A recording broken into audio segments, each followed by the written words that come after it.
Soy Martin Liederman, cofundador de la organización One World, One Vision. Hace más de una década, mi socio y yo, durante una misión quirúrgica en Belice, fundamos One World, One Vision, con el fin de formar a oftalmólogos locales y de este modo ampliar nuestro alcance. Tuvimos éxito y desde entonces nuestra organización ha ido a múltiples países y ha demostrado el éxito de nuestras ideas. Añadimos anestesistas e intensivistas pediátricos a la misión para formar a médicos locales y hacer más segura la experiencia quirúrgica de nuestros pacientes.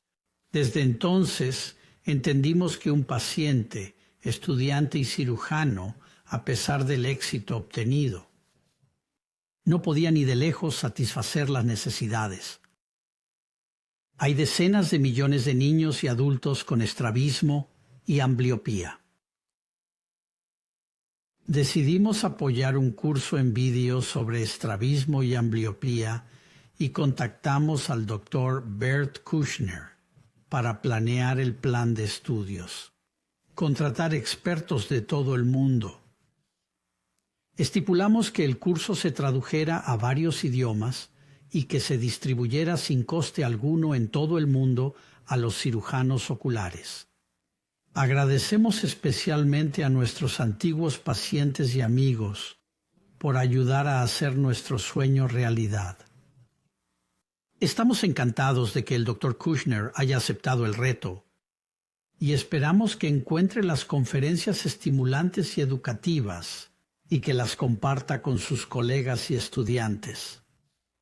Así pues, sin más preámbulos, les presento al Dr. Bert Kushner.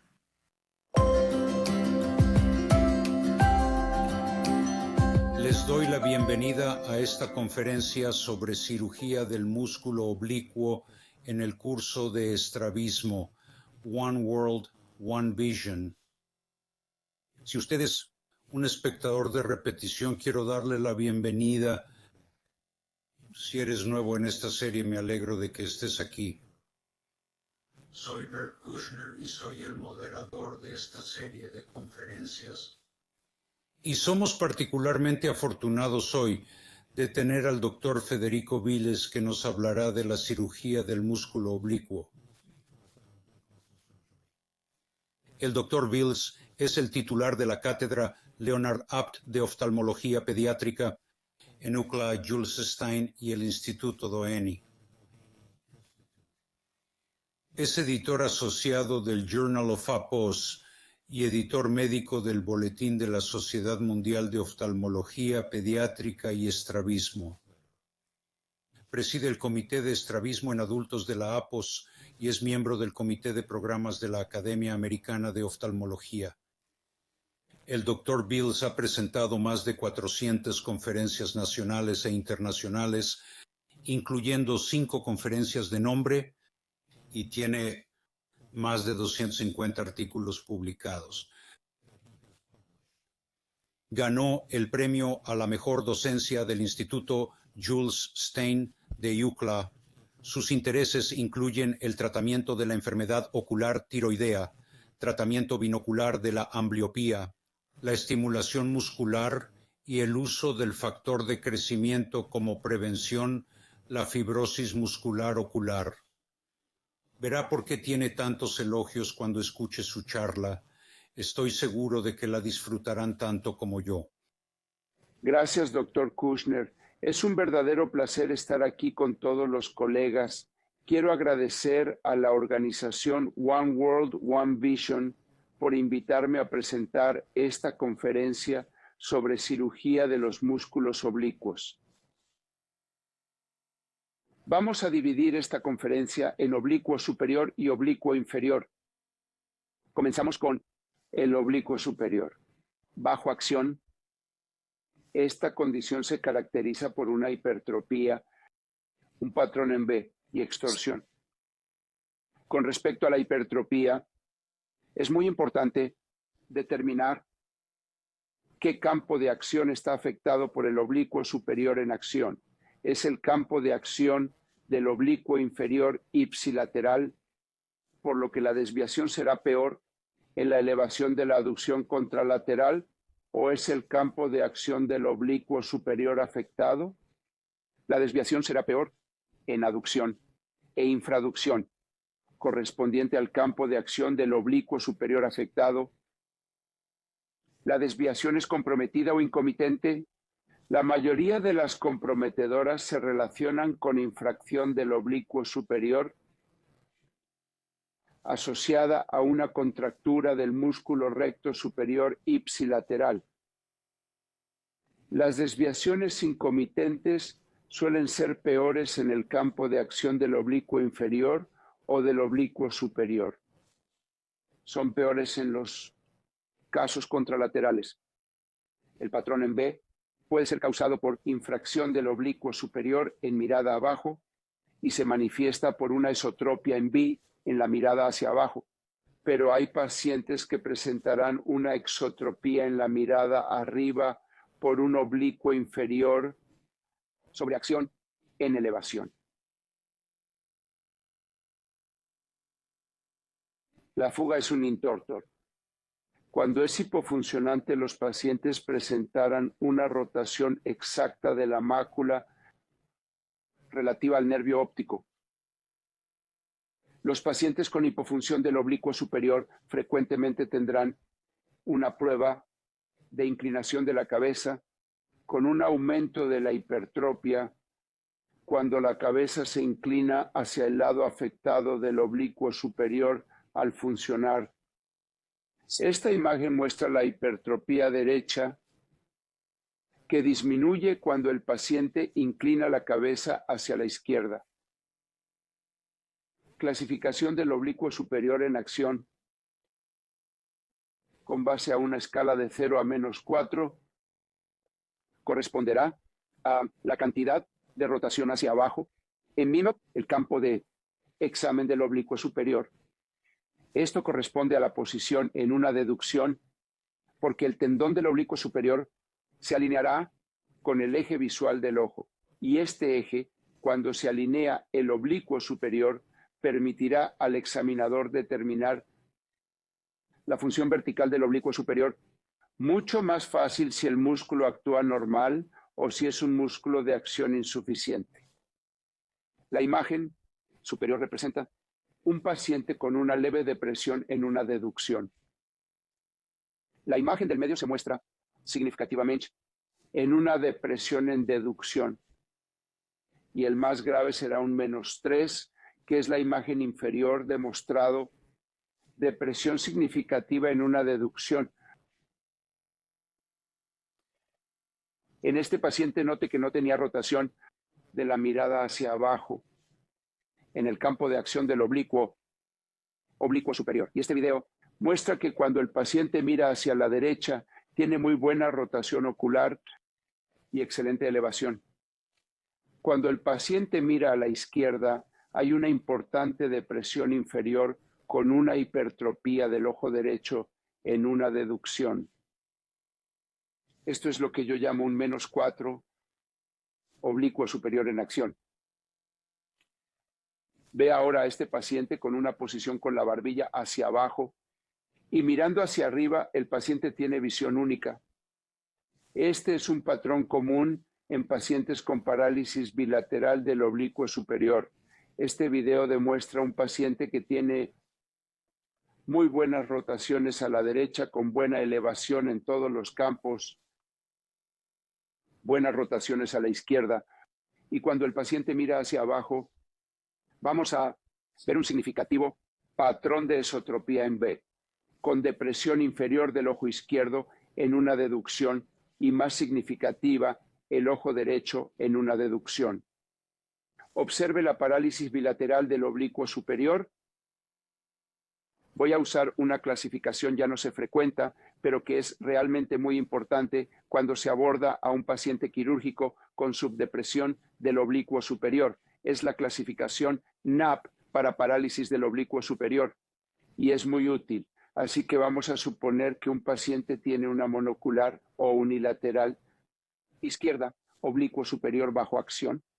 Así que la clase 1 representa a un paciente que tiene una hipertropía que es peor en el campo de acción del músculo oblicuo inferior ipsilateral.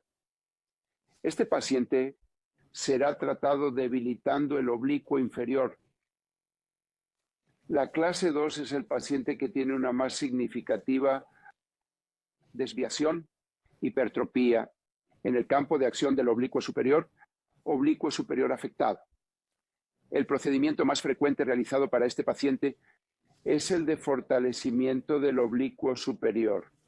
Se podría considerar también la cirugía del músculo recto inferior contralateral.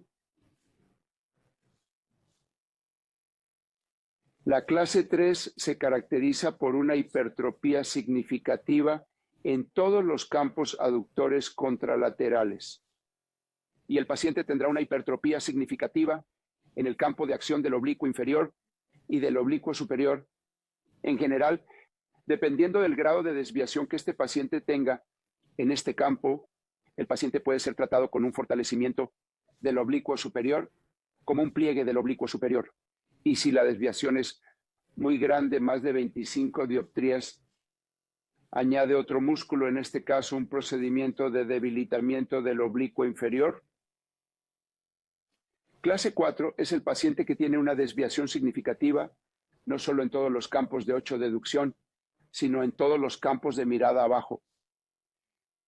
Así que esta desviación, dependiendo de lo que es significativamente peor, puede ser tratada por fortalecimiento del oblicuo superior. Si la desviación es mayor de 25 dioptrías prismáticas, incluyendo un oblicuo inferior, se podría fortalecer el recto inferior. Un procedimiento alternativo puede ser una recesión del músculo recto inferior en el ojo contralateral también. Cuando empiezas a ver pacientes que tienen más desviaciones comitantes, podría estar asociado a una contractura del músculo recto superior ipsilateral. Sin embargo, esos pacientes frecuentemente tendrán una desviación significativa en el campo ipsilateral. En este caso, corresponderá a la desviación en la mirada izquierda, que en realidad no demostró ninguna desviación en esta clase 4, pero será demostrada en un paciente con parálisis del oblicuo superior y contractura del músculo recto superior ipsilateral. El paciente con clase 5 tendrá una desviación significativa en la mirada hacia abajo, pero no tendrá desviación en el campo de acción del músculo oblicuo superior, oblicuo inferior ipsilateral. Estos pacientes pueden ser tratados dependiendo del incomitante, operando el oblicuo superior con un procedimiento de fortalecimiento y fortalecimiento del recto inferior o una recesión del músculo recto inferior contralateral.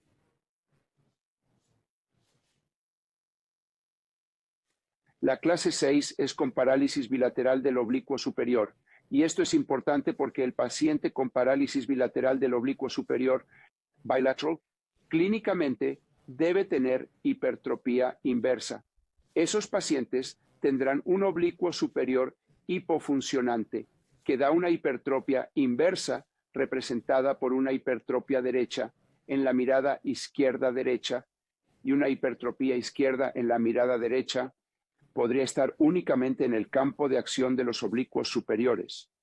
Existen algunos criterios que sugieren que un paciente tiene una parálisis bilateral de oblicuos superiores, gran cantidad de extorsión, más de 10 grados, un gran patrón en B. El tratamiento de elección depende de dónde empeore la desviación. Podría tratarse de debilitamiento del oblicuo inferior bilateral, oblicuo superior bilateral, superior bilateral, o una recesión bilateral del músculo recto inferior que puede realizarse en su sutura ajustable. Y es un procedimiento que no solo puede corregir la desalineación vertical, sino porque los rectos inferiores son médicos AD. Y también extensa, puede mejorar el patrón B, la isotropía en la mirada abajo y la extorsión en la mirada hacia abajo. La clase 7 es una condición única que combina hipofunción del oblicuo superior en una deducción como una parálisis del superior asociado con limitación significativa a la elevación en una deducción similar a lo que se ve en un paciente con síndrome de Brown. Esto también se ha llamado parálisis oblicua superior y puede estar presente después de un trauma. Estos espacios tendrán una hipotropía en elevación e hipertropía en mirada hacia abajo en deducción ambas. Ahora vamos a pasar al oblicuo superior sobre acción, y el oblicuo superior sobre acción también se caracteriza por un patrón de desviación vertical. En este caso, hipotropía. El paciente presentará un patrón A y intorsión. La hipotropía se caracteriza por un mayor grado de hipotropía en una deducción correspondiente al campo de acción del músculo oblicuo superior. Si el paciente presenta una mayor desviación en elevación en una deducción, porque el músculo oblicuo superior está tenso, el paciente tendrá un patrón similar a un síndrome de Brown, o el paciente puede tener un patrón similar a una paresia del oblicuo inferior. Para hacer la diferencia de diagnóstico, la fuerza, prueba de inclinación de la cabeza, una prueba de inducción de fuerza, la presencia de un patrón en A o B y la presencia de torsión sirven para diagnóstico final. Cuando hay hiperfunción del oblicuo superior, tendrá un patrón A, caracterizado por esotropía en mirada hacia arriba o en la mirada hacia abajo. Cuando los pacientes tienen una elevación limitada en una deducción por la hiperfunción oblicuo superior, también es importante determinar si el paciente tiene un patrón A o un patrón B, porque si el oblicuo inferior es débil o el oblicuo superior está sobreactuando, el paciente tendrá un patrón A. Si el paciente tiene un síndrome de Brown, presentará una elevación limitada en una deducción y un patrón en B en la mirada hacia arriba. En torsión es típico para pacientes con sobreacción del oblicuo superior y también para pacientes con paresia oblicua inferior, no en pacientes con síndrome de Brown. Vea esta esotropía de gran ángulo en la mirada hacia abajo por la hiperfunción del oblicuo superior. Graduación de la sobreacción del oblicuo superior de la escala 0 a +4 se demuestra por una sobredepresión en la deducción A.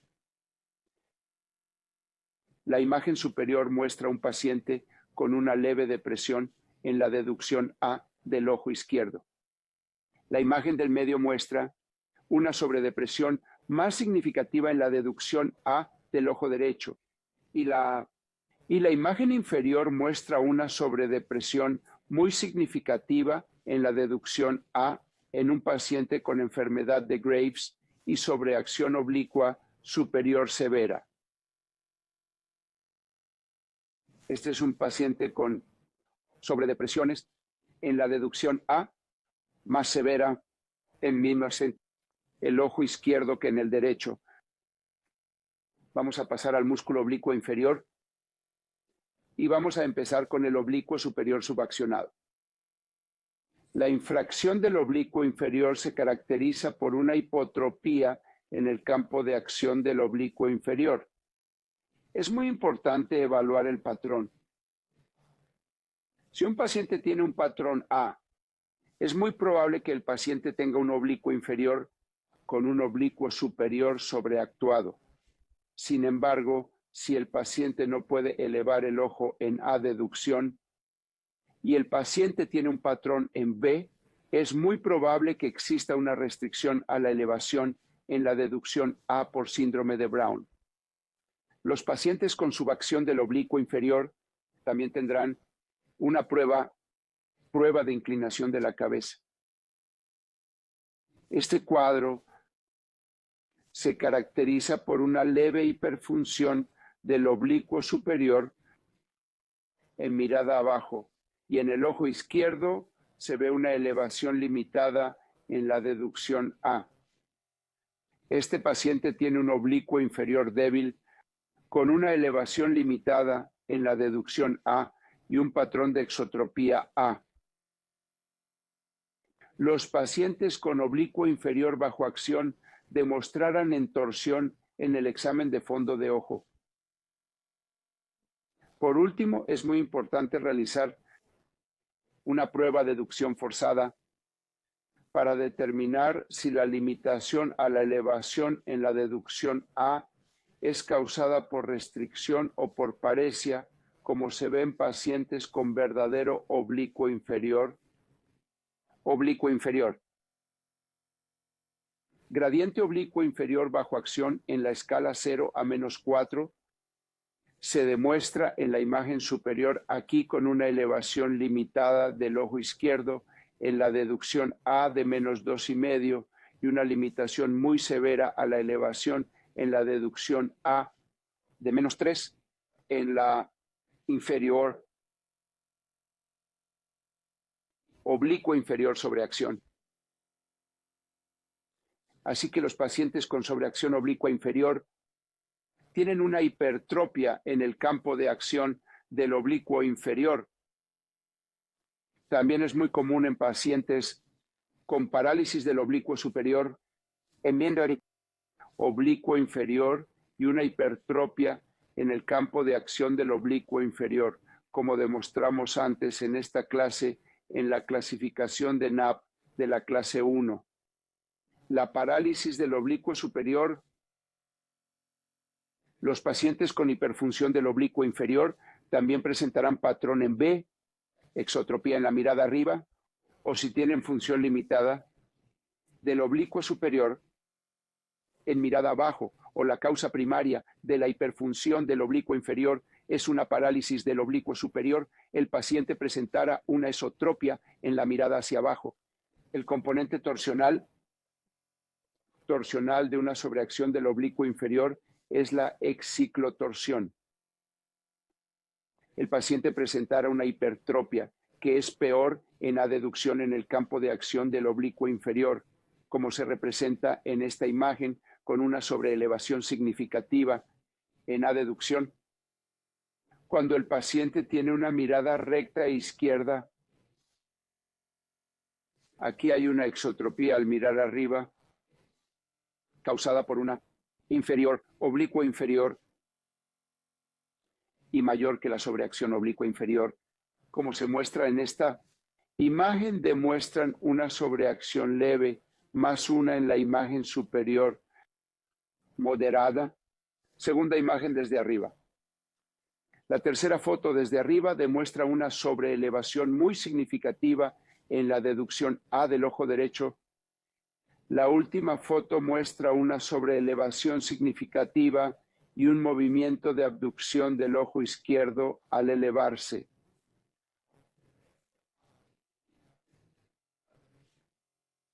Este paciente muestra inclinación en las fisuras palpebrales. Esto es importante porque hay pacientes que tendrán un patrón significativo que puede estar asociado a desórdenes de la anatomía orbital. Ahora vamos a pasar a las técnicas quirúrgicas y vamos a empezar con el músculo oblicuo inferior. Debilitamiento del oblicuo inferior incluyen recesiones, miectomía, transposición anterior, transposición nasal, miectomía nasal, inserción o fijación perióstica y extirpación de la denervación. La cirugía está indicada para pacientes con hipertropía en posición primaria, patrón en B con exotropía al mirar arriba, pacientes con hipertropía significativa en miradas laterales y también para pacientes con diplopía torsional causada por exciclotropía. Las indicaciones para una recesión oblicua inferior incluyen la sobreelevación oblicua inferior de leve a moderada en una deducción A de hasta más 2.5 en una escala de 0 a 4, pacientes con exciclotorsión y pacientes con hipertrofia incompetente que empeora en el campo de acción del músculo oblicuo inferior. La incisión puede realizarse rotando el ojo en elevación en adeducción, creando una incisión conjuntival en fornix aproximadamente 10 milímetros posterior a los limbos, en forma de fornix que discurre entre el músculo recto inferior y el músculo recto lateral. La disección es deseable para prevenir cualquier exposición de la grasa y esta maniobra con pinzas, recuperar las espigas posteriores para exponer el vientre del oblicuo inferior es muy útil. Cuando se observa el vientre del oblicuo inferior, se coloca el gancho muscular para recuperar las fibras más posteriores y anteriores del vientre del oblicuo inferior. Esta maniobra puede repetirse varias veces hasta aislar todas las fibras más posteriores en el gancho muscular. También es importante para visualizar la grasa orbitaria expuesta y evitar abrir el tabique orbitario para prevenir la exposición de la grasa orbitaria, para prevenir una complicación por fibrosis y tejido cicatricial.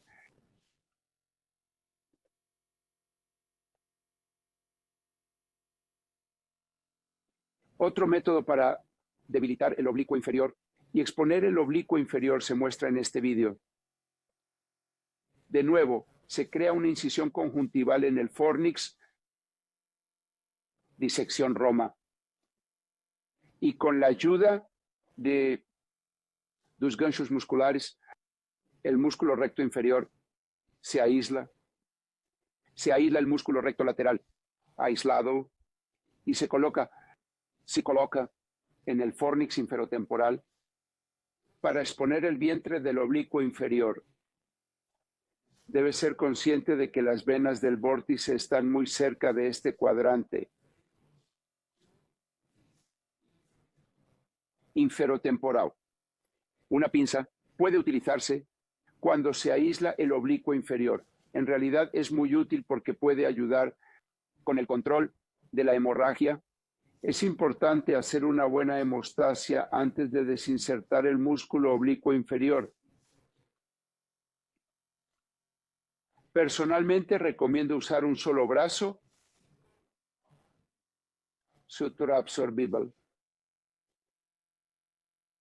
La razón por la que prefiero esto es para prevenir crear un síndrome antielevación, algo a lo que nos referiremos como una complicación en unos minutos. El músculo está empotrado y voy a explicar cómo se empotra el músculo. Mido una distancia desde la esquina de la inserción del músculo recto inferior posteriormente de 4 a 5 milímetros. Esa posición corresponde a una recesión de 14 milímetros del músculo oblicuo inferior.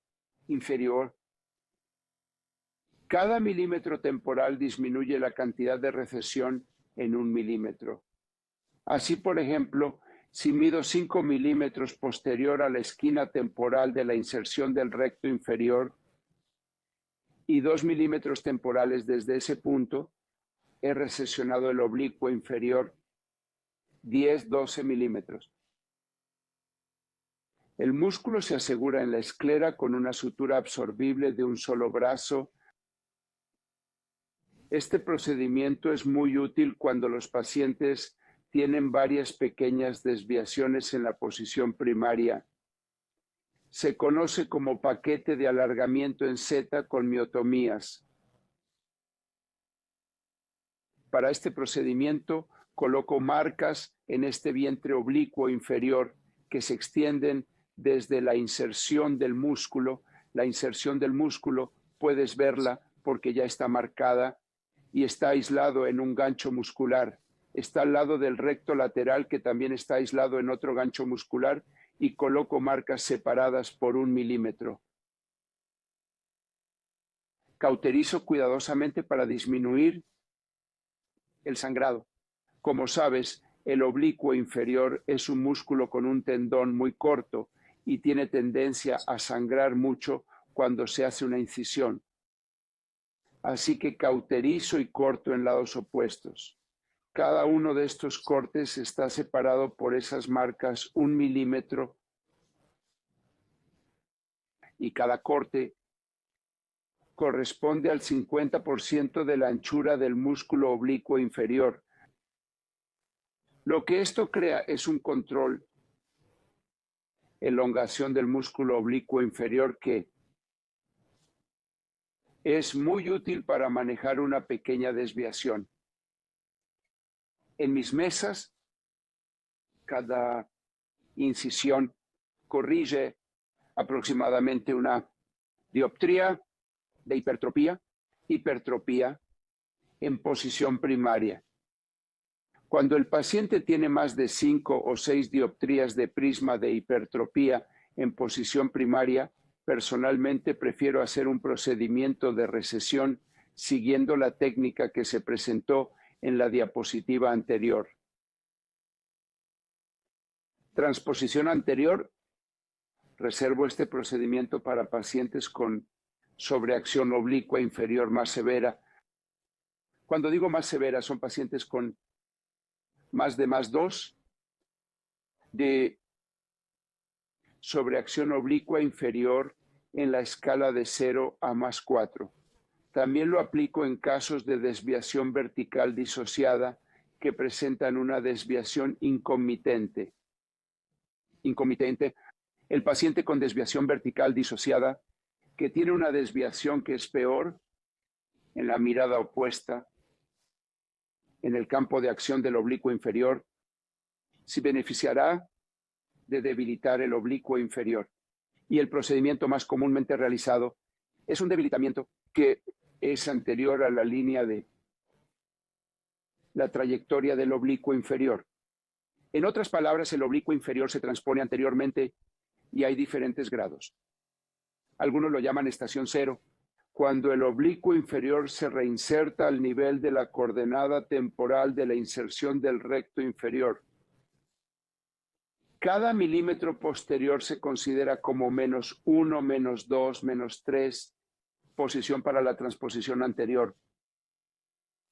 Es muy importante cuando un oblicuo inferior se transpone anteriormente para prevenir que un oblicuo inferior causando un síndrome de antielevación. Este síndrome de antielevación está bien descrito por otros autores como Mims, Kushner y Kraft.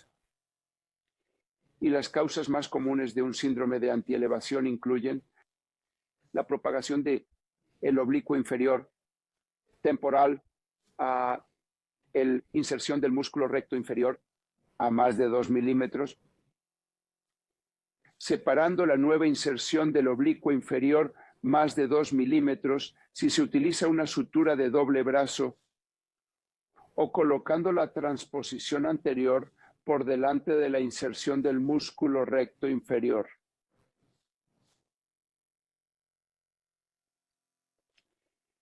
Una transposición anterior nasal del oblicuo inferior se considera como un procedimiento de debilitamiento más importante. La nueva inserción del oblicuo inferior es nasal al músculo recto inferior. Este procedimiento está indicado en pacientes con sobreacción persistente del oblicuo inferior o sobreelevación en aducción, todavía con una elevación en B de la exotropina e hipertropía en el campo de acción del oblicuo inferior o posición primaria hipertrófica con sobreacción del oblicuo inferior, y se considera procedimiento que causa un debilitamiento más significativo del oblicuo inferior comparado con una transposición anterior temporal del oblicuo inferior. Algunos autores han indicado algunas ventajas, incluyendo una menor incidencia del síndrome de antielevación por la transposición del oblicuo inferior. La miectomía nasal es un procedimiento que se realiza cuando el oblicuo inferior ya ha sido transpuesto anteriormente y sigue sobreactuando. La miectomía nasal corta las fibras del oblicuo inferior que se dirigen a la inserción en la órbita nasal. En este punto, el oblicuo inferior se insertará en el ojo por la inserción escleral y por el haz fibrovascular que corresponden a la inervación y al origen auxiliar a la inervación al oblicuo inferior.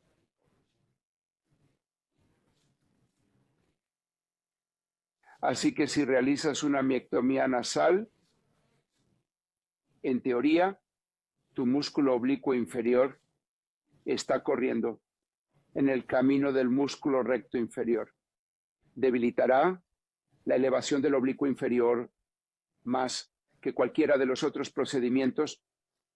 Y por último, la inervación y extirpación. Este es un procedimiento que Dr. Caleb González publicó y demostró que era exitoso en el tratamiento de pacientes con persistente sobreacción del oblicuo inferior, a pesar de otros debilitamientos. Se trata, en teoría, un procedimiento irreversible. Uno de los puntos sobre los que el cirujano debe ser prudente es que la inervación del oblicuo inferior puede provocar también una inervación de la pupila con midriasis persistente. La fijación perióstica fue un procedimiento que fue descrito por el grupo de UCLA,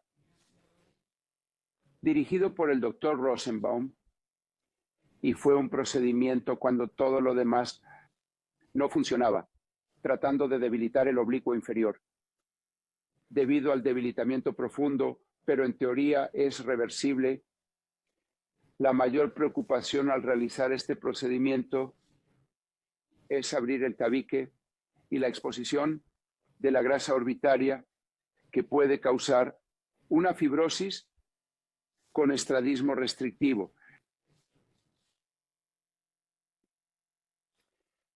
Así, entre las complicaciones del debilitamiento del oblicuo inferior, la antielevación es una de las más frecuentes y la presentación clínica de esta complicación es una elevación limitada en la abducción.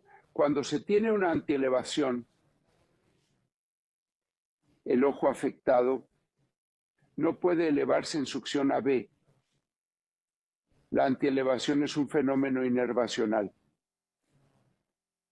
En otras palabras, la primera prueba de educción debe ser negativa, excepto si el oblicuo inferior ha sido resecado o si se causó restricción a la elevación por una formación de tejido cicatricial. La primera prueba de educción en un síndrome de antielevación es negativa porque la nueva posición del oblicuo inferior causa una elevación limitada cuando se intenta mirar hacia arriba, pero el oblicuo inferior lo mantiene abajo. El paciente con antielevación no puede elevar el ojo en abducción, que corresponde al campo de acción del músculo recto superior ipsilateral. El músculo yugo contralateral del recto superior es el oblicuo inferior. Así que los pacientes con un síndrome de antielevación frecuentemente presentan una sobreelevación del oblicuo inferior en abducción. Otras complicaciones asociadas al músculo oblicuo inferior son la hipotropía, limitación a la elevación, con la hipotropía en la mirada arriba, asimetría del párpado, importante cuando se realiza cirugía unilateral, especialmente transposición anterior unilateral ha sido demostrada por Dr. Kushner en una publicación anterior, donde encontró que una transposición anterior del oblicuo inferior desplaza el párpado anteriormente y hacia arriba y crea forma con el inferior. Perdón, cuando el párpado inferior se abomba hacia arriba y anterior. Vamos a pasar al oblicuo superior. Y el oblicuo superior tiene varias características que son muy importantes cuando se considera la cirugía. Número 1, las fibras del oblicuo superior se extienden longitudinalmente y si las fibras se insertan en la esclerótica con una característica especial.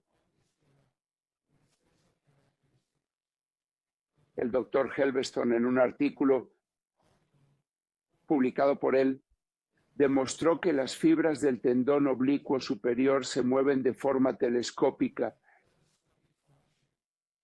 y esas fibras centrales del tendón tienen la excursión máxima desde el ápice en la órbita hasta la inserción en la esclerótica. Así que es muy probable que esas fibras sean las más importantes en términos de tensión o debilidad. El oblicuo superior también se ha dividido en fibras que son más torsionales, que son las fibras anteriores, y fibras que son más horizontales y verticales, que son las fibras posteriores. El doctor Alan Scott, en un estudio computarizado en los 75, demostró que todas las fibras tienen función torsional, horizontal y vertical. Depende de si el paciente mira en posición primaria o en mirada baja, correspondiente al campo de acción del oblicuo superior, que las fuerzas se traduzcan a las fibras anteriores para la torsión o a las fibras posteriores para la acción vertical y horizontal. El doctor Helveston describió algunas características muy importantes del tendón oblicuo superior. Hay pacientes que nacen con el tendón anómalo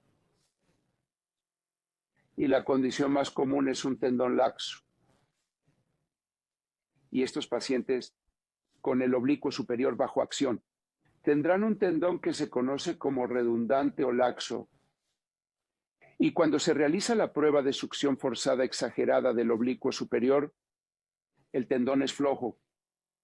Y comparado con el ojo normal contralateral, asumiendo que es unilateral, van a ver una marcada diferencia en la prueba de forzamiento exagerado del oblicuo superior, como fue descrito por Guyton y modificado por Plager. También hay algunas anormalidades insercionales en el tendón oblicuo superior. O bien el tendón no se inserta en la esclerótica, se inserta en las espigas, o podría insertarse nasal al músculo recto superior.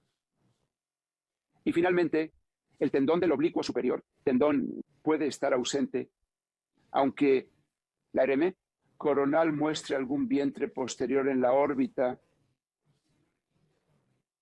el tendón puede no estar presente, así que no hay inserción en la esclerótica. Hay otras características que se han encontrado en la resonancia, como inervación anómala del músculo oblicuo superior.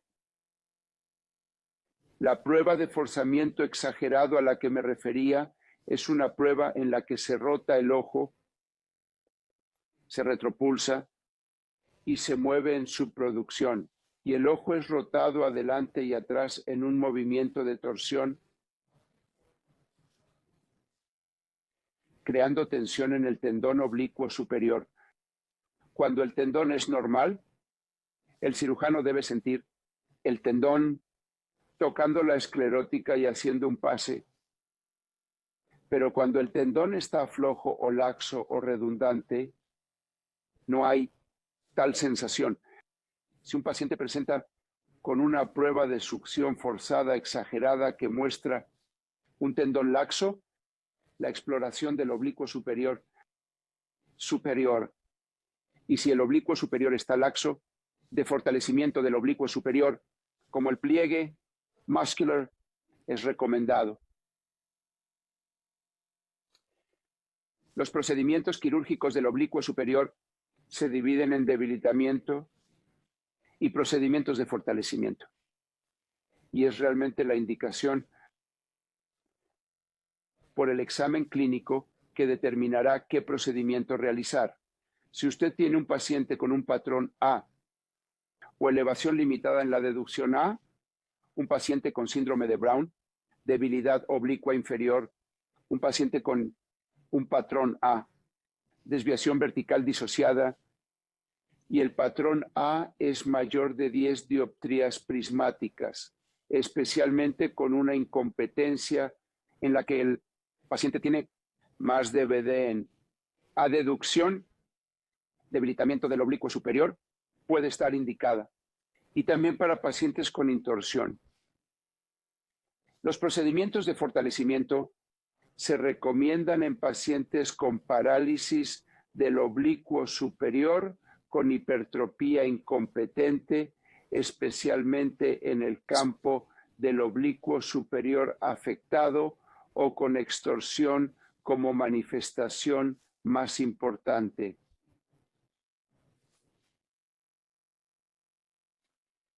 Los procedimientos del oblicuo superior se divide en debilitamiento incontrolado y controlado. Esta diferencia es relevante pues los procedimientos no controlados desconocen la posición final del tendón. Son procedimientos que suelen realizarse en pacientes con pobres o sin potencial fusional.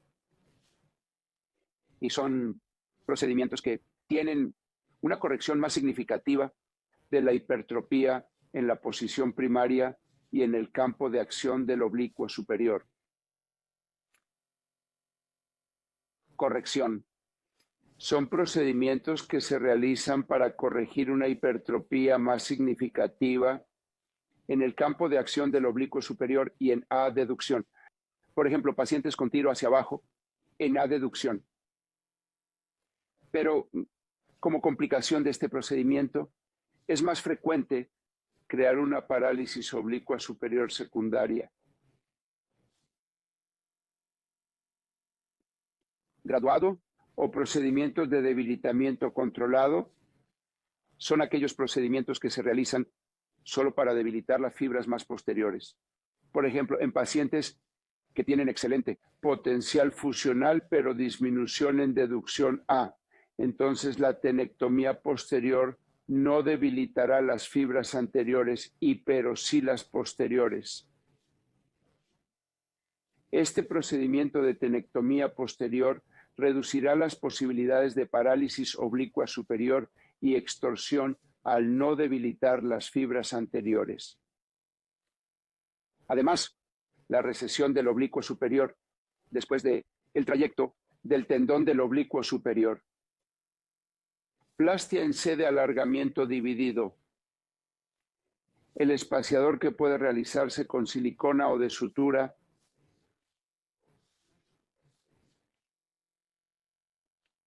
Y por último, la tenectomía anterior que puede realizarse en pacientes con torsión que causa diplopía pero no desalineación vertical. Recomiendo hacer cirugía controlada en pacientes con estrabismo de torsión para evitar desalineación vertical o en pacientes con estrabismo vertical para prevenir estrabismo de torsión.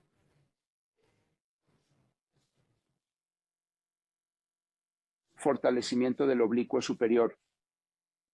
Mencionamos que la prueba de deducción de fuerza exagerada es muy importante.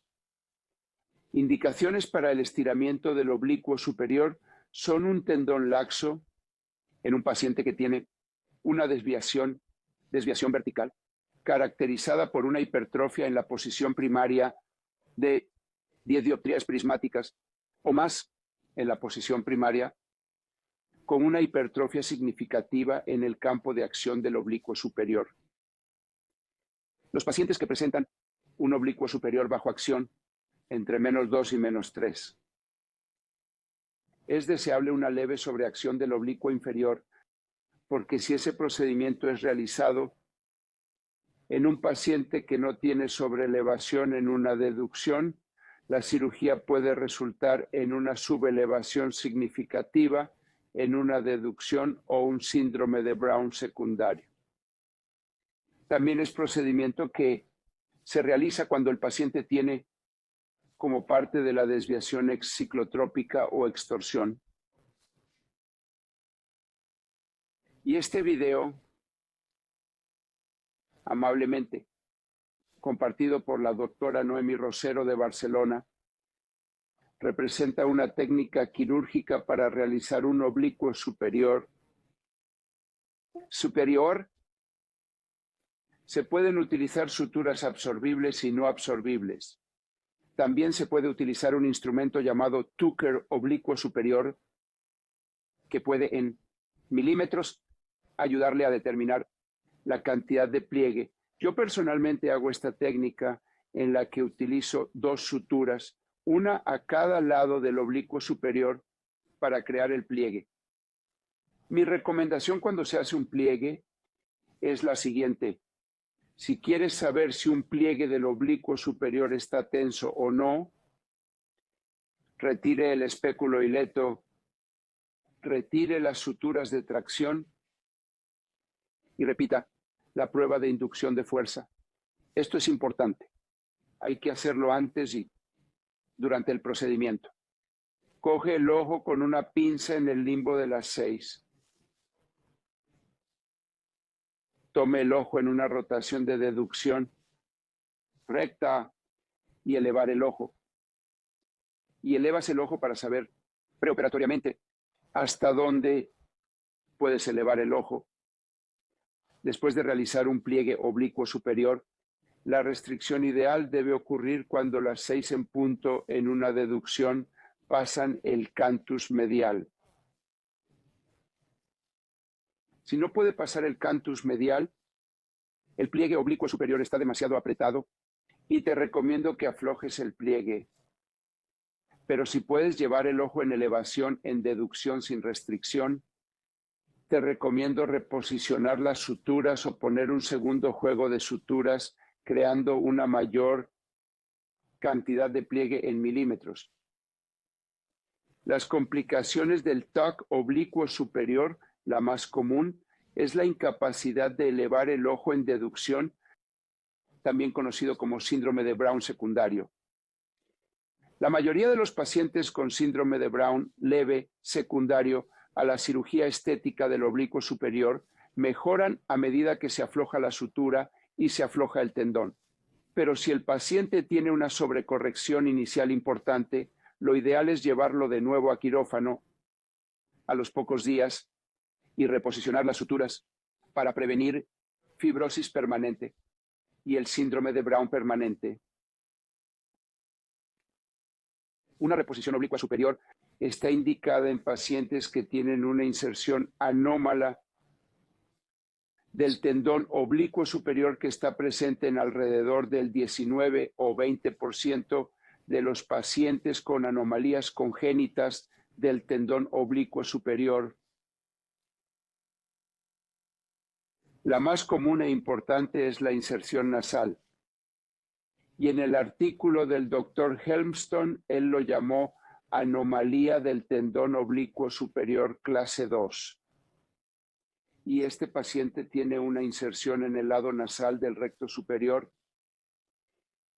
Lo que el Dr. Helmstone recomendó fue una reposición del oblicuo superior siguiendo el camino del tendón del oblicuo superior hacia la inserción escleral normal.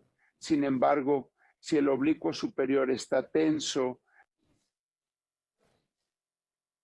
puede no alcanzar el lado temporal del recto superior.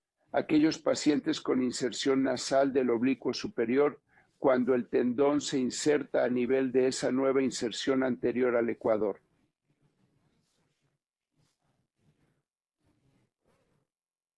presentará una mirada hacia abajo limitada. Y debido a que el oblicuo superior en esta ubicación no es AB conducto del ojo, también se convierte en un Medj B y puede causar una esotropía en la mirada hacia abajo con hipertropía en la mirada hacia abajo. Esta imagen muestra un oblicuo superior que se inserta nasalmente al recto superior. En esta imagen se ve que este músculo recto superior está siendo aislado en un gancho muscular. El gancho se dirige de nasal a temporal y al lado del recto superior está la inserción del oblicuo superior. Este paciente se sometió a una desinserción del oblicuo superior con una reposición posterior al ecuador, siguiendo la trayectoria normal del tendón del oblicuo superior. Debilitamiento del oblicuo superior. El procedimiento más común es la elongación del oblicuo superior. Existen diferentes procedimientos en los que se realiza un alargamiento del espaciador de silicona o del espaciador de sutura, como se muestra en estas imágenes. Este es el tendón superior. Se coloca una sutura en el oblicuo superior. El oblicuo superior es seccionado y se alarga. Este procedimiento se realiza en pacientes con oblicuo superior significativo bajo elevación en una deducción. También indicado para síndrome de Brown. Síndrome de Brown, también en pacientes con significativa sobredepresión en una deducción, como en los que presentan una bajada en una deducción y una elevación limitada e hipotropía en posición primaria. Otro procedimiento es la recesión oblicua superior. Y de nuevo, este video es cortesía del doctor Rosello de Barcelona.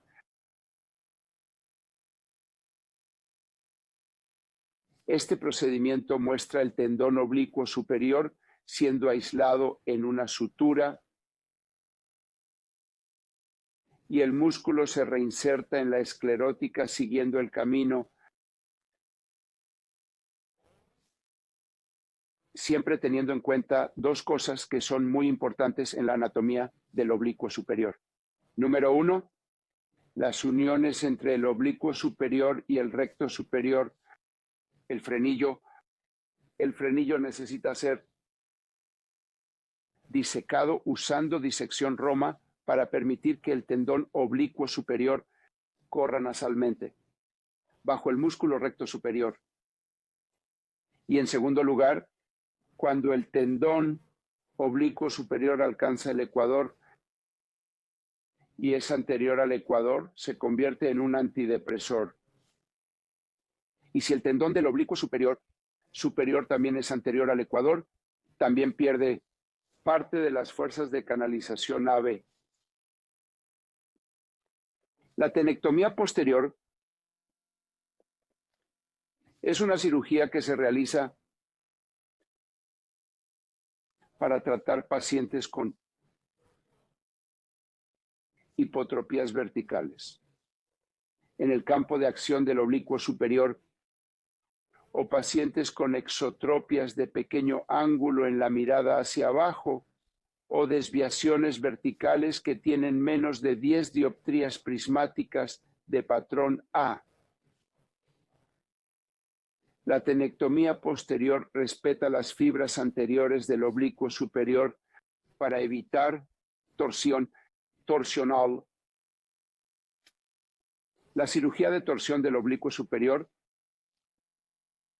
se realiza en pacientes que presentan extorsión o intorsión. Para los pacientes que tienen extorsión y ya tienen una torsión del oblicuo superior, o el paciente tiene una desviación muy pequeña en la posición primaria que no justifica hacer una torsión completa, o cualquier otra cirugía del músculo vertical, o pacientes con parálisis bilateral del oblicuo superior que presentan una gran extorsión. La cirugía intorsional se recomienda para pacientes que no pueden fusionar una desalineación vertical o una desalineación no vertical en posición primaria. El procedimiento más comúnmente realizado es la técnica de Harada e Ito o una transposición anterolateral de las fibras consideradas como el tercio de las fibras del tendón oblicuo superior. Y este video muestra la técnica quirúrgica. El recto superior está siendo aislado en un gancho muscular. El oblicuo superior se aísla en un gancho muscular ahora con una cuidadosa identificación de todo el tendón oblicuo superior, incluyendo las fibras más posteriores. Solo las fibras anteriores serán operadas. Es muy importante que se aíslen todas las fibras del tendón oblicuo superior. Y como se puede ver en este video, incluir las fibras más posteriores es importante. Recuerden siempre, las venas vorticiales similares a las del oblicuo inferior están muy cerca de esta zona del cuadrante supratemporal. Después de aislar las fibras temporales del oblicuo superior, el tendón se divide entre las fibras anteriores de 1/3 y las fibras posteriores de 2/3. Y las fibras del tercio anterior se desinsertan de la esclerótica y son transpuestas, reinsertadas, junto al vientre del músculo recto lateral, 8 milímetros posterior a la inserción del músculo recto lateral. Este procedimiento corrige una cantidad significativa de extorsión, cerca de 11 grados en promedio de extorsión. El grupo de Iowa demostró que el procedimiento Harada-Ito tiene un efecto vertical en la posición primaria que corresponde a la desalineación vertical. Pero es importante saber que si el paciente tiene una gran cantidad de desalineación vertical, el procedimiento Harada-Ito no está indicado como oblicuo superior, es quizás el procedimiento de elección.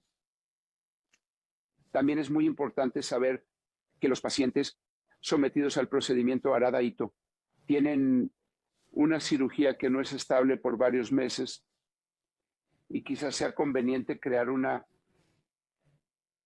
intorsión secundaria. Después de la técnica, se ha modificado la técnica de Harada-Ito, incluyendo técnica de sutura ajustable. Mi recomendación es buscar siempre algún grado de sobrecorrección. En un trabajo de Nishimura Rosenbaum en UCLA, se observó una regresión significativa del procedimiento Harada-Ito hasta 3 meses después de la intervención. Una alternativa al procedimiento Harada-Ito es la técnica de tensar únicamente las fibras anteriores y existen diferentes técnicas para conseguirlo. Hay una técnica que se describió en Alemania en la que las fibras anteriores se adelantan temporalmente sin desinsertarlas de la esclerótica. El procedimiento es muy eficaz, pero puede causar el síndrome de Brown porque puede causar también cierta tensión en las fibras posteriores del oblicuo superior. Una técnica alternativa que hemos tenido la oportunidad de publicar es el pliegue anterior del oblicuo superior, en la que las fibras anteriores se separan de las fibras posteriores de forma similar a la de Harada-Ito, pero en lugar de desinsertarlas de la esclera y transponerlas temporalmente, solo las fibras anteriores son remetidas mediante una sutura absorbible o no absorbible. Hemos comprobado que este procedimiento aunque no es tan agresivo en la corrección de la extorsión, como se ve en pacientes con el procedimiento Harada-Ito, es más estable, incluyendo cambios menores entre el postoperatorio, postoperatorio. Y este procedimiento está corrigiendo aproximadamente a 2 grados de extorsión por milímetro de pliegue. La atenectomía oblicua superior anterior es un procedimiento que recomendamos para pacientes que no pueden fusionarse en torsión. Este procedimiento también se realiza para tratar desviación vertical disociada con inclinación de la cabeza. El doctor Prieto Díaz, que fue el primer autor que describió la atenectomía posterior del oblicuo superior y la atenectomía anterior del oblicuo superior, recomendó por primera vez la atenectomía anterior para tratar pacientes que él describió como inclinación de la cabeza. Estos eran pacientes que inclinaban la cabeza hacia el ojo afectado para disminuir la desalineación vertical. Y esos pacientes lo hacían debido a la enciclorotación del ojo afectado. Una atenectomía anterior es un procedimiento que puede ayudar a corregir la torsión con o sin cirugía en otros músculos rectos verticales. Y por último, para el tratamiento del síndrome de Brown, el debilitamiento del tendón superior. Las variables más importantes que consideramos al tratar pacientes con síndrome de Brown son la desviación preoperatoria en la posición primaria y lo tenso. El tendón oblicuo superior está. Una tenotomía nasal puede corregir de 10 a 14 dioptrías de desalineación vertical en la posición primaria. También es importante recordar que varios autores, incluido Vélez, han publicado lo que se denomina tenotomías mayores del oblicuo superior, más cerca de la inserción en el lado temporal. Las tenotomías mayores demuestran un efecto mucho más débil. Cuando las incisiones se hacen lejos de la inserción en la esclerótica, las tenotomías aumentan el efecto en la posición primaria. Los espaciadores nasales, dependiendo de la longitud, pueden corregir hasta 30 dioptrías de hipotropía. Y en pacientes con pequeñas desviaciones en la posición primaria y síndrome de Brown, una alternativa es debilitar las fibras posteriores, porque esas fibras no modificarán el componente torsional, pero esas fibras, si la tenotomía posterior incluye una amplia tenotomía, que también eliminará las fibras centrales, disminuirá la tensión. Basado en los hallazgos por el doctor Halveston, que esas fibras centrales del tendón oblicuo superior tienen la máxima excursión desde el ápice orbital hasta la inserción escleral. Este es un paciente con síndrome de Brown, elevación limitada del ojo derecho en una deducción, pero pequeño desplazamiento hacia abajo en una deducción, o hipotropía en posición primaria que se sometió a una tenotomía posterior del oblicuo superior y del ojo derecho. En el postoperatorio, el paciente tuvo una excelente elevación en una deducción. Ahora bien, el problema después de una cirugía para el síndrome de Brown es el síndrome de Brown residual y se ve frecuentemente después de tenotomías nasales o de graduados. Como pueden ver, las tenotomías nasales tienen menos incidencia de infraelevación en una deducción porque es un importante debilitamiento del tendón oblicuo superior lejos de la inserción escleral. Y este efecto es más significativo que cualquiera de los otros procedimientos. En los procedimientos graduados, la infraelevación es más significativa si no está indicado para pacientes con pequeñas desviaciones en la posición primaria. Este es un niño que tenía una torticolitis significativa y una muy severa limitación del ojo izquierdo a la elevación por Brown, afectando también a la posición primaria e incluso la deducción AVE. El paciente se sometió a una tenotomía libre, tenotomía nasal libre del tendón oblicuo superior. La postura de su cabeza fue completamente corregida y la foto de abajo a su derecha demuestra una mejora en la elevación en una deducción.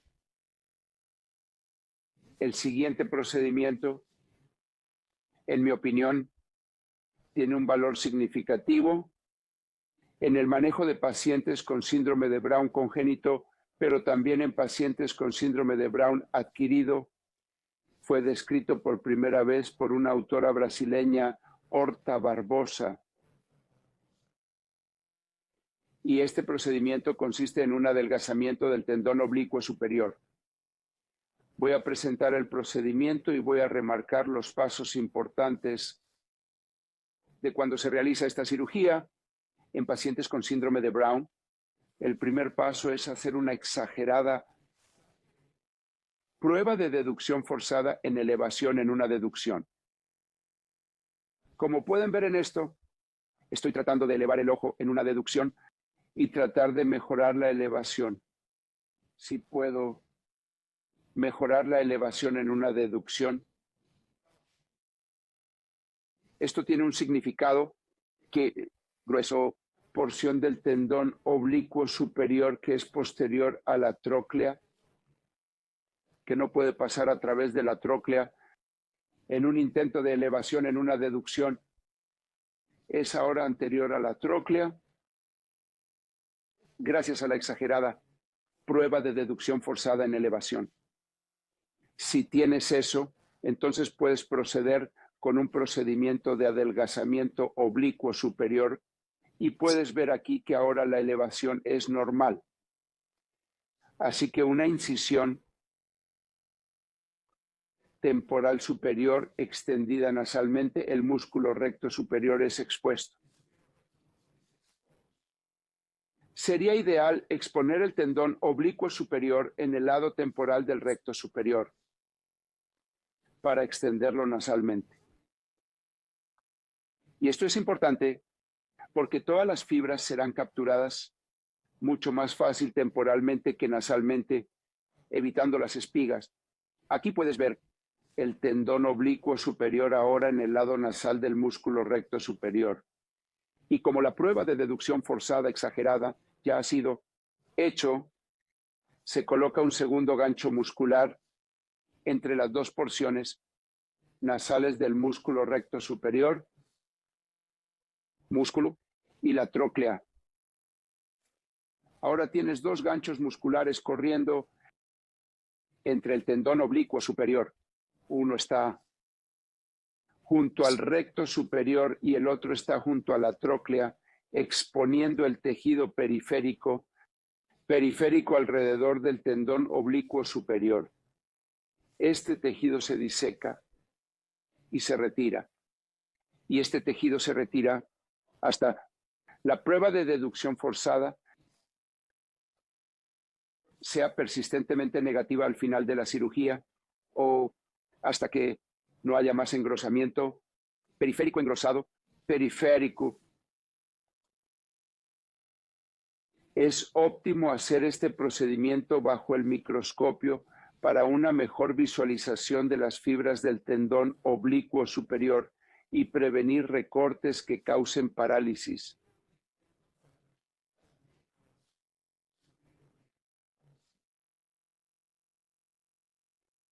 Volviendo a este problema en el tendón oblicuo, es relevante en pacientes con síndrome de Brown congénito. Si haces la deducción forzada en elevación, es exagerada y no puedes liberar el tensión y la restricción, probablemente no estás tener un paciente con una longitud normal, pero grueso, tendón oblicuo superior. Lo que probablemente tienes es un tendón oblicuo superior corto. Y en esos pacientes prefiero hacer un espaciador nasal oblicuo superior o una recesión oblicua superior. Pero si tengo un paciente con una corrección oblicua superior congénita, un síndrome de Brown congénito, o un paciente con un síndrome de Brown adquirido que no tendrá un tendón corto, pero en su lugar probablemente un engrosamiento del oblicuo superior causado por una afección inflamatoria, una infección y que no es traumática, ese paciente se beneficiará de hacer un adelgazamiento del tendón oblicuo superior si la prueba de deducción forzada resulta negativa intraoperatoriamente. El debilitamiento del oblicuo superior puede causar una parálisis.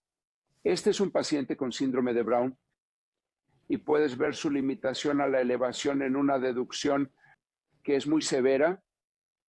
Este paciente se sometió a cirugía para la corrección del síndrome de Brown. Post cirugía puede ver que el paciente ha desarrollado una inclinación a la derecha, aunque la elevación en una deducción es mejor, que también está bajo la depresión en una deducción. Así que es muy importante.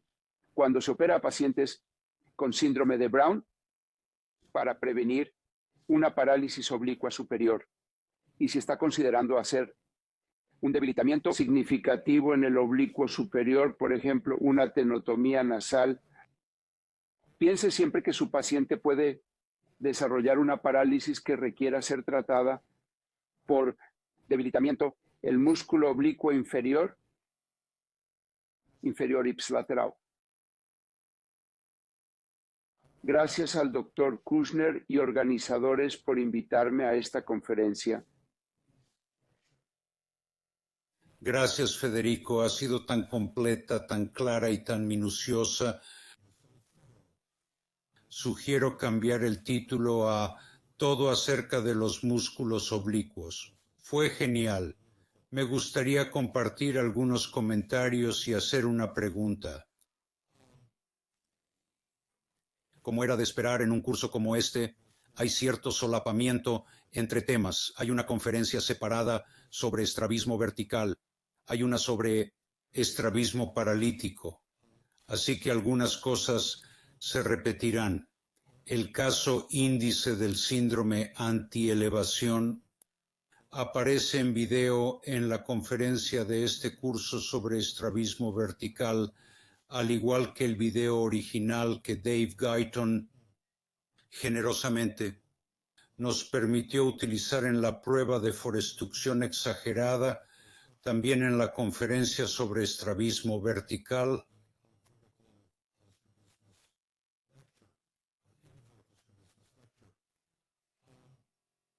También siempre me gusta el aforismo, hay muchos caminos que conducen a la ortoforia.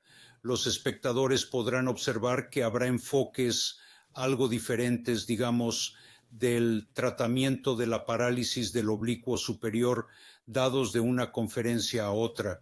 Hay diferentes esquemas que funcionan bien y yo animaría a los espectadores a encontrar aquel con el que se sientan más cómodos y a estar seguros de que las personas con experiencia tienen buenos resultados con ese enfoque.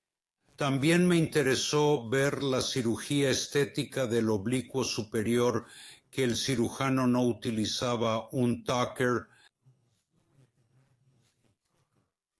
y creo que es importante destacarlo. Tengo algunos colegas que dicen, bueno, no tengo muchas ocasiones de hacer un pliegue y no tenemos un tucker en mi hospital. Me es fácil tirar del tendón hacia arriba en un gancho. A veces uso pinzas para deslizar abajo y sujetar el tendón y poner suturas detrás de ellos, y es menos voluminoso que un tucker. Tenemos un tucker en mi hospital, nunca lo uso. La única pregunta que tenía para ti, Federico, en la Z, tonotomía en la inserción del músculo oblicuo inferior que presentaste. ¿Crees que hay diferencias si haces el corte más cercano a la inserción desde el lado anterior versus el lado posterior si quieres obtener selectivamente corrección torsional versus corrección vertical? ¿Puedo cortarte en eso? ¿Está bien si te corto? Vale, quiero decírtelo. Hace 4 días hice este procedimiento y ayer lo repetí en un paciente diferente. Y el lunes le dije a nuestro compañero que íbamos a hacer la primera incisión en las fibras anteriores debido a la Kushner, procedimiento de torsión oblicua inferior. Y eso fue por lo que el compañero me preguntó, ¿por qué quieres decir con eso? Si estoy tratando a un paciente que se queja de mucha torsión, pero tiene una vertical pequeña, prefiero empezar debilitando las fibras torsionales, porque creo que es donde vas a dar más tensión. Ese paciente empecé anterior, pero el paciente de ayer no tenía torsión, solo tenía una alineación vertical que le molestaba cuando jugaba a los bolos. Y solo tenía 3 en la posición primaria. Y le dije al compañero, hoy vamos a empezar por las fibras posteriores. Y como el paciente solo tiene 3, vamos a hacer solo 3 incisiones. Así que no tengo suficientes pacientes para decir, esta es mi característica y así es como lo veo, pero en mi cerebro así es como lo hago. De acuerdo. Gracias. Eso tiene sentido para mí. Es una buena respuesta. Bueno, de nuevo, Federico, gracias por una conferencia maravillosa y a los espectadores les agradezco su atención. Y si han disfrutado con esta conferencia, por favor, vean las demás conferencias de esta serie. Con esto, les deseo a todos buenos días, buenas tardes, buenas noches, dependiendo de dónde se encuentren y de la hora del día en que lo vean. Hasta la próxima. Al traerles este curso en video, hay muchos agradecimientos. Gracias por ver el videocurso sobre estrabismo. Esperamos que le haya resultado estimulante y educativo y que lo compartan con otros.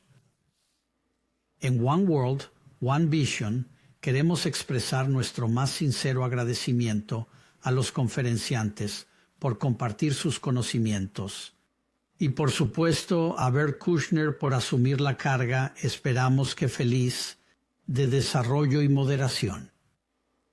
También damos las gracias al Consejo de Administración y a nuestros donantes, su apoyo financiero, que ha hecho posible este curso de vídeo. Un enorme agradecimiento al equipo de video de Sweet Sadie por sus extraordinarios esfuerzos para que el curso sea visual y auditivamente extraordinario. Y por su orientación técnica de los conferenciantes. Gracias a Rachel, Tim, Eddie y Bill. Si le interesa saber más sobre lo que hacemos, visite www.oneworldonevision.org. Y si tienen comentarios, pensamientos o ideas, pueden contactarme en owov2020@gmail.com. Hasta la vista.